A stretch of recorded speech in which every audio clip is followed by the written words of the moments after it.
Juby train, you all drop it. TBS FM. 현재 상황, 문제 파악, 맥락에 집중, 묵직한 질문, 흔들리지 않는 중심의 축 최일구, 몸쪽 꽉 찬 돌직구, 쇼미더 뉴스 세상을 바라봐. 어제의 뉴스가 오늘의 변화, 쇼미더 뉴스 진실을 찾아봐. 오늘의 뉴스가 내일의 역사, 쇼미더 뉴스. 꼭 알아야 하는 뉴스만 골라서 전해드리겠습니다. 쇼미더 뉴스 전해드릴 분들 소개합니다. 뚱커벨 인사이트K 배정찬 소장입니다. 백신 맞읍시다. 뚱블리 정상근 기자입니다. 네, 안녕하십니까. 자, 이거 첼구 앵커님 옆에 뭐 파일이 하나 있네요. 이거요? 네네. 엑스파일인가요? X파일은 아니고 네. M파일. M 파일? M 파일은 뮤직 파일. 피아노 악보예요. 이따 가서 연습해야 되겠어요. 잠깐만. 자, 요즘 뭐 하도 X파일 얘기 많이 나오니까 다 X파일로 보이시나요? 네, 저는 X 파일인 줄 알았어요. 아닙니다. 자, 코너 끝에 방송만 잘 듣고 계시면 금세 맞힐 수 있는 쇼미더 퀴즈 드리겠습니다. 자, 먼저 쇼미더 뉴스 첫 번째 어떤 거 보여줄 거예요, 배 소장님? 커지는 윤석열 X 파일 의혹입니다. 네, 윤석열 전 총장 X파일 의혹 뭐 계속 뭐 눈덩이처럼 얘기가 나오고 있어요. 일파만파 커지고 있는데요. 일단 X 파일이 뭐냐? 이 X 이게 로마자로 이 24번째 글자가 이제 X입니다. 그런데 최초로 이제 우리가 이걸 언제 사용했냐면 17세기입니다. 이 프랑스 수학자 겸 철학자 데카르트 잘 아시잖아요. 네. 데카르트. 고로 나는 존재한다. 이 데카르트가 수학 방정식에서 미지수 X죠. X 플러스 Y는 G 이렇게 수학 방정식 기억나실 텐데 이 X가 그래서 미지수라는 의미, 확인이 불가능하다 네. 이런 의미를 이제 담고 있습니다. 우리가 그래서 이 신체를 촬영하는 사진을 엑스레이, 그 다음에 정체불명의 여성을 마담 X, 그 다음에 이 뭔가 이 사람의 정체를 알 수가 없는 사람을 이야기할 때 엑스맨 이런 이야기 하시죠. 지금 저 시사상식 시간이 아닌데 네, 일반 그다음에- 상식 배우는 시간이 아니거든요. 미국 드라마 중에서 엑스파일이라고 하는 그런 드라마도 있습니다. 알겠어요. 네, 중요합니다. 뭐가 중요해요? 엑스파일. X파일이 중요해요? 네. 오. 밑줄은 24개.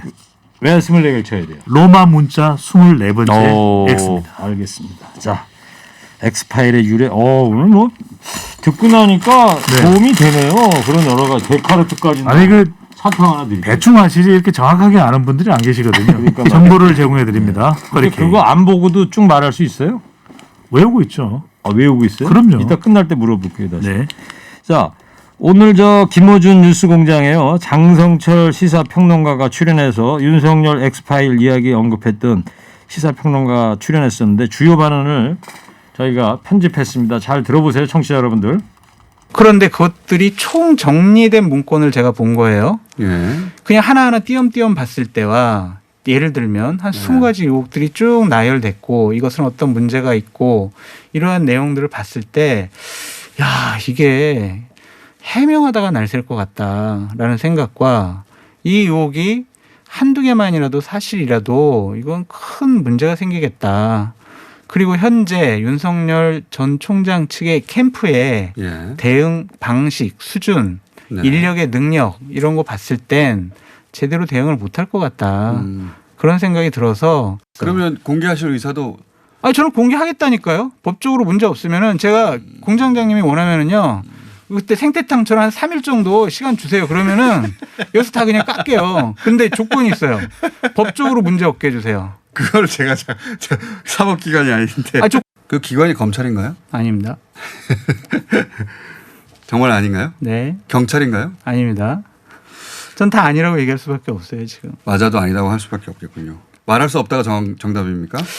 그렇죠. 그러니까 지금은 말할 수 없다라는 것이고, 그러니까 공장장님 이게요 어떤 특정한 막 권력기관이 개입을 해가지고 네. 막 미행을 했거나 도청을 했거나 막 계좌 추적을 하거나 그렇게 만들어진 이렇게 문건은 한 아니다. 거는 아닌데, 그렇게 보이지는 않는다. 예, 그런 거는 없어요. 그렇지만 혼자서 만들기는 어렵다 이거. 그렇겠죠. 네. 그런 거를 혼자만 어떻게 만들겠어요, 정리하고.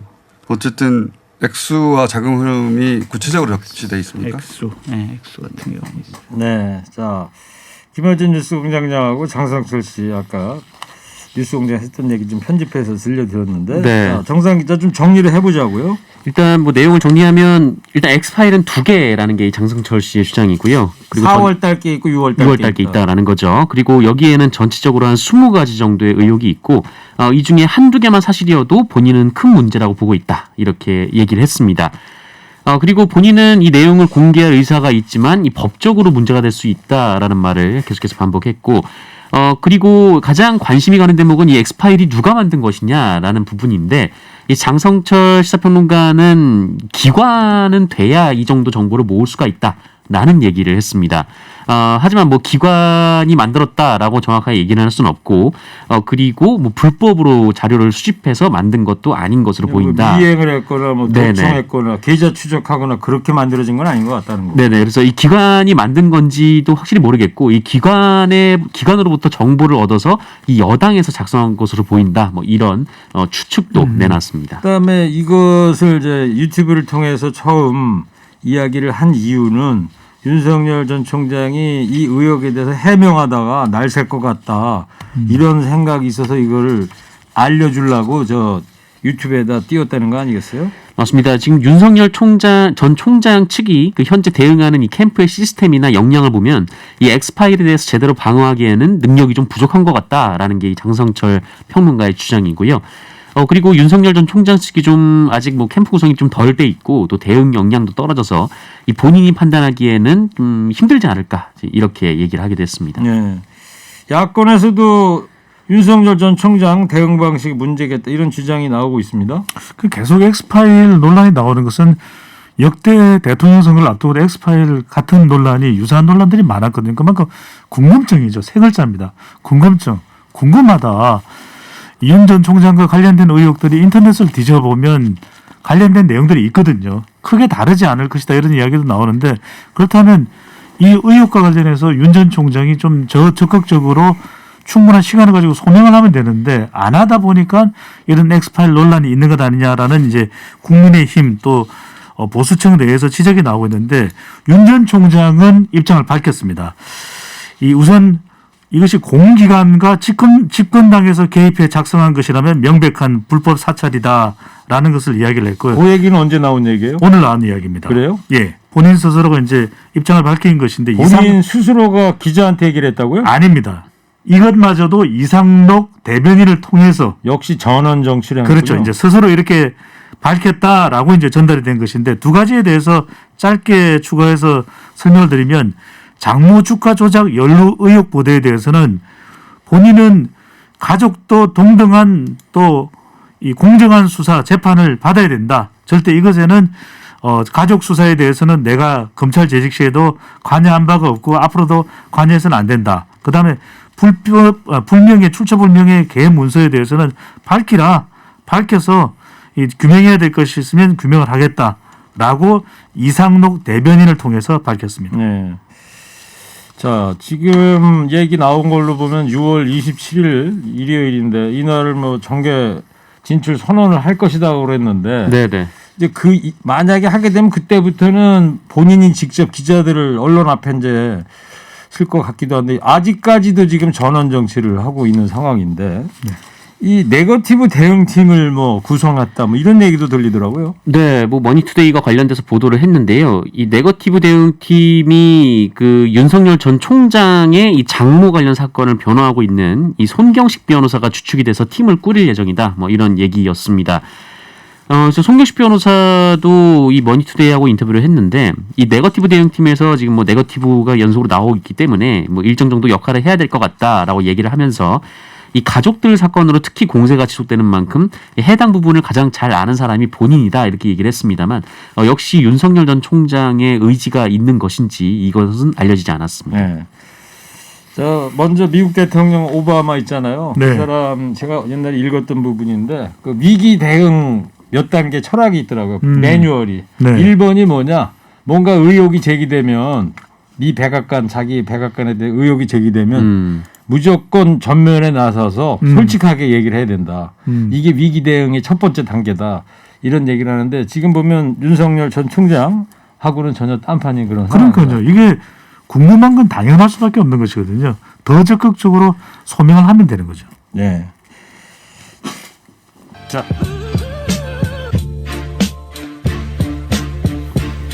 자, 두 번째 쇼미더뉴스 뭡니까? 민주당 의총격돌입니다. 자, 이 경선 일정을 두고 네. 오늘 오전에 이제 시작을 했죠, 이거. 어떻게 네. 됐어요, 지금? 의원총회 소집 요구를 한 것은 이제 이낙연계 의원 또 정세균계 의원 60여 명이 이제 소집 요구를 해서 송영길 당대표가 이제 받아들인 것인데 바로 경선 연기와 관련된 논의를 하고 있는 것입니다. 지금 그런데 비공개로 하고 있는 거죠? 비공개입니다. 네. 이게 이제 오후까지도 계속 이어지는 것으로 보이는데 지금도 하고 있다고 봐야 되겠네요. 그렇게 봐야 되겠죠. 일단은 이것이 의결 기능이 있는 건 아닙니다. 의결 기능이 있는 것은 아니고 송영길 대표는 이 의총에서 의견 수렴을 해서 당 지도부에서 결정을 하겠다라고 이야기를 하고 있는데 일단 이 경선 일정이 연기되기 위해서는 당무위원회에서 수용이 돼야 됩니다. 네. 그런 만큼 일단 송영길 대표의 의중대로라면 의견 수렴 과정을 거쳐서 이 최고위원 지도부와 함께 논의해서 자신이 최종적으로 이제 결정을 하고 발표를 하겠다 이런 순서로 보이는데 지금 아주 격돌이 치열한 것으로 보이고 있거든요. 그런 만큼 과연 합의가 이루어질까, 의견 수렴이 잘 이루어질까 이런 지적과 우려가 나오고 있습니다. 의견 뭐 수렴이라기보다는 그걸 받아서 뭘 결정하는 게 아니니까. 그러니까요. 의견들 각 계파의 그 의견을 청취한다. 경청이겠죠. 봐야 되겠죠. 네. 그렇죠. 경청. 그리고 나서 이제 내일 어쨌든 당무위원회를 열어서 네. 결정을 하겠다. 최고 그러니까요. 지도부에서. 이게 길어지면은 또 부담이 될 수밖에 없거든요. 이게 지금도 자칫 벌써 피로감을 그러니까요. 국민들이 느끼잖아요. 네. 네. 자, 이 정상 기자, 네. 이낙연 전 대표, 정세균 전 총리 입장, 이분들은 지금 경선을 연기하자는 입장인데요. 네, 그런 입장입니다. 뭐 그동안 이제 측근들의 입을 통해서 나왔는데 이 본인들도 직접 비슷한 얘기를 했습니다. 일단 이낙연 전 대표가 어제 직접 입장을 밝혔는데요. 기자들과 만난 자리에서 이 경선 연기와 관련된 의견은 개개인의 유불리를 뛰어넘어서 이 정권 재창출을 위한 충정에서 말하는 것이다 이렇게 강조를 했고 오늘 의원총회에서 나오는 여러 의견들을 모아서 조정하는 게 지도부의 의무다. 그러니까 조정을 해라라는 의미로 좀 얘기를 했습니다. 이 정세균 전 총리도 직전에 그 경선 연기 주장이 있으니까 당은 충분히 의논하는 게 좋겠다라면서 뭐 현재 코로나 사태도 있고 또 선거가 이 상대가 어떻게 하느냐와 보조를 맞추는 것도 중요하기 때문에 연기하는 것이 바람직하다라고 인터뷰를 한 바 있습니다. 지금 송영길 대표의 생각은 뭔지 아세요? 뭐 정확하게 알려지진 않고 있습니다. 알려지진 않고 있는데 다만 뭐 지도부가 이게 사실 이게 경선을 연기를 하려면은 이제 상당한 사유가 있어야 한다라는 게 민주당의 당원에 나온 건데 과연 이 코로나19랑 그리고 이제 국민의힘이 더 늦게 뽑는다 이거를 상당한 사유로 봐야 되는가? 뭐 이 부분에 대해서는 좀 부정적이다라는 걸로 좀 알려져 있습니다. 송영길 대표가 이런 발언을 했었죠. 모든 후보가 만족해야 된다. 동의를 해야 된다. 그렇다면 지금 모든 후보가 동의하지 않는 상황이기 때문에 그렇다면 이제 당은 된 그대로 가야 되는 것이냐 이렇게 볼 수 있는 것이고 강훈식 의원의 경우에도 상당한 사유가 없는 것 아니냐 이렇게 또 발언을 하게 됐죠. 강훈식 의원이 선대위원장이 됐더라고요. 네, 대선 경선 기획단 공동 단장입니다. 예, 선대위원장이 아니고 네네. 기획단장이군요. 그러니까 송영길 대표가 최고위도 열고 오늘 의원총회도 여는 이유는 네. 이 본인은 그냥 예정대로 당원에 있는 대로 경선을 가져가고 싶은데 반대하는 의원들이 있으니까 그 의견을 한번 청취를 해보자 이런 차원인 것 같으니까 제 생각에는 아마 내일 당무위원회 열면은 경선 일정 당원대로 9월 초에 가는 걸로 아마 하실까 그런 생각이 드는데 저기 배 수장님이 송영길 대표 전화 한번 해서 취재 좀 한번 해보세요. 지금 바로 할까요? 지금 참 근데 의원총회에서 못 네네. 받겠네. 나중에 해야 되겠네요. 전화번호는 알아요? 114로. 114요. 예.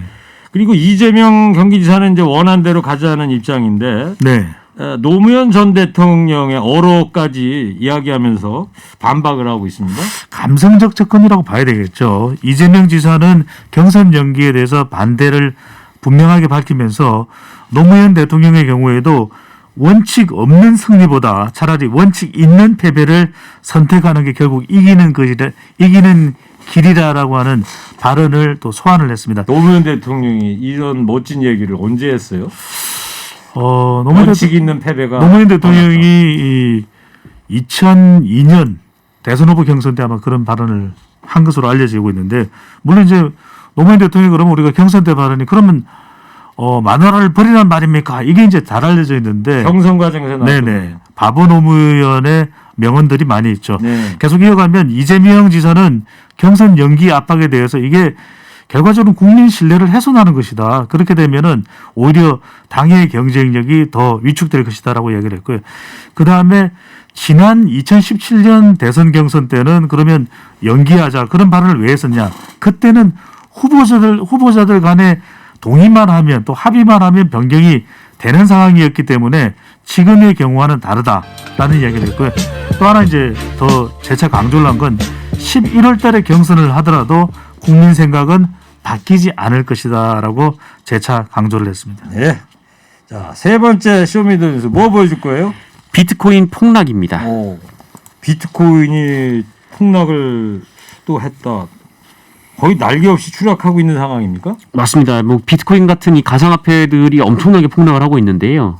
조금 전에 이 한 국내 대형 거래소를 들어가 보니까 한 3,800만 원 선이더라고요. 비트코인 하나 값이. 옛날에 그게 6,400, 뭐 7천만 원 하던 거 8천만 원을 돌파했을 때도 네. 그 비트코인 그게 그렇게 떨어져 있어요. 맞습니다. 뭐 그 예전이라고는 하지만 뭐 불과 한두 달 전이었거든요. 이게 네. 6천만 원이 넘었던 그 상황이에요. 그러니까 이게 얼마나 떨어졌는지 확 와닿으실 텐데 이 문제는 이 비트코인 같은 이 가상화폐가 올라갈 때도 정말 끝도 없이 올라갔었잖아요. 그러니까 지금 떨어지는 것도 끝도 없이 떨어지고 있다라는 겁니다. 어디까지 떨어질지 가늠도 안 되는 상황이고 지금 주식시장은 이런 경우에는 이제 서킷이 걸려서 이제 거래가 중지가 되곤 하는데 이 코인 시장은 그런 것도 없고 암호화폐 거래소는 그런 게 없다면서요? 네네 뭐 그 갑자기 뭐 정지하고 뭐 이런 좀 피해 소비자들을 보호하고 이런 게 없습니다. 그리고 또 이 거래소 자체가 24시간 돌아가다 보니까 이 빚을 져서 코인 시장에 뛰어든 분들은 정말 고통의 시간을 보내고 있는 그런 상황입니다. 그렇군요. 근데 배 수장님 왜 또 폭락을 하고 있는 거예요? 중국 때문이죠. 이 가상화폐에 채굴을 한다 그러잖아요. 채굴. 예. 근데 약 65%는 중국에서 이루어지는 것입니다. 그런데 이제 중국 당국이 가상화폐 채굴을 이제 단속을 하게 되는 겁니다. 이제 채굴하지 마라. 이렇게 되니까 가상화폐 시장이 이제 얼어붙을 수밖에 없는데 이 중국 정부가 취한 태도를 보면 중국 인민은행이 알리바바 잘 아시잖아요. 전자상거래 하는 예. 알리바바와 이 결제 서비스를 제공하는 알리페이에 대해서 거래를 단속해라. 가상화폐 거래하지 마라. 이렇게 이 촉구를 했거든요. 예. 그러니까 이게 가상화폐로 뭔가 결제를 할 수 있어야 되잖아요. 결제할 수 없는 데다가 중국 정부가 이렇게 나서는 이유는 중국 인민은행은 이 통제하기를 원합니다. 통화 시스템을. 그런데 가상화폐가 되면 중국 인민은행의 손 밖으로 벗어나는 것이거든요. 그렇죠. 그러니까 이제 중국 정부는 다른 어떤 정부보다도 우선적으로 디지털 화폐, 중앙 정부의 통제하에 있는 디지털 화폐를 하고 싶으니까 가상화폐에 대해서 이게 이제는 삼엄한 단속을 하기 시작한 것이거든요. 중국 금융 당국 자체가 이제 디지털 화폐를 새로 만들려고 그러는데 네네. 이 가상화폐는 이제 치우자 이런 뜻이다 이거죠. 그러니까 이게 앞으로 이제 가상화폐, 우리는 이제 가상자산이라는 표현을 쓰는데 큰 타격을 줄 수밖에 없는 거죠. 네. 정상 기자 마지막으로 말이에요. 가상화폐 거래소들이 그 잡코인이라고 네네. 주요 코인 말고 이 잡코인을 일방적으로 정리하고 있다. 이것도 지금 논란이 되고 있다면서요? 네, 뭐 줄줄이 지금 잡코인들이 퇴출이 되고 있습니다. 그러니까 뭐 잡다한 코인 줄여서 이 잡코인이라고 하는데 한 거래소에서는 일주일 만에 60%가 넘는 코인이 상장 폐지가 됐는데요. 이 거래소들이 이런 이유는 은행으로부터 실명 인증 계정을 좀 받기 위해서입니다. 이게 특정 금융거래법에 따라서 이 9월 24일 이후에 이 거래소들이 원화를 통해서 거래를 계속 하려면 은행으로부터 실명 인증 계정을 받거나 계약을 연장해야 되는데 은행들이 이 거래소를 평가할 때 이 잡코인이 많을 경우에는 불이익을 줄 예정이라고 얘기를 했습니다. 네. 그래서 거래소들이 지금 한순간에 폐지를 하고 있고 이 문제는 투자자분들이 구제를 받을 길이 없다라는 게 있습니다. 알겠어요. 자, 비트코인 여기까지. 유튜브로 지금 민주당 경선 연기냐 예정대로 가느냐에 대해서 당규대로 가면 되지 뭐 이렇게 바꾸려고 그러냐. 또 어떤 분은 공부 못하는 아이들이 시험 연기하자고 학교 다닐 때도 늘 그런다. 이런 의견들을 보내주셨습니다. 자, 여기까지 오늘 쇼미더 뉴스가였고요. 쇼미더 퀴즈 드리겠습니다. 네. 윤석열 전 총장에 대한 의혹이 정리되어 있다는 이것이 정치권을 흔들고 있습니다. 존재 여부나 사실 여부가 확인되지 않은 문건을 뜻하는 이게 뭘까요? 저 뜬커벨 멋지게 힌트 주세요. 자, 그러면 정상 기자. 네. 정상 기자는 Y 파일인가요? X 파일인가요? W 파일 다음 건 것 같습니다. 멋있어요? 품격 있네요 오늘. 품격이 있는데요. 품격이 있었습니까? 네. 알겠어요. 자, TBS 앱 50원 유료 문자 샵 0951로 정답 보내시기 바랍니다. 선물 소개해 주세요. 환도 화장품에서 스펠라 여성용 화장품 세트를, 주식회사 바찌 화장품에서 어성초 샴푸, 수딩 젤, 선크림을, 주식회사 홍진경에서 전 세트를, 부모님 드리려 샀다가 내가 다 먹은 과자 화성당 제거해서 건강 과자를, 층간소음 해결은 제로블럭, 제로블럭에서 매트, 판초물은 베픽, 베픽에서 친환경 허스키컵, 달콤함과 행복한 맛 선사하는 타르트면과 카페민융에서 디저트 상품권, 자연선물 화장품 라피네제이에서 피부 탄력 회복에 좋은 렉스리 크리에이티브 3종 세트를 드립니다. 쇼미더 뉴스 지금까지 배종찬 소장 정상근 기자였습니다. 두 분 감사합니다. 쇼미더 뉴스!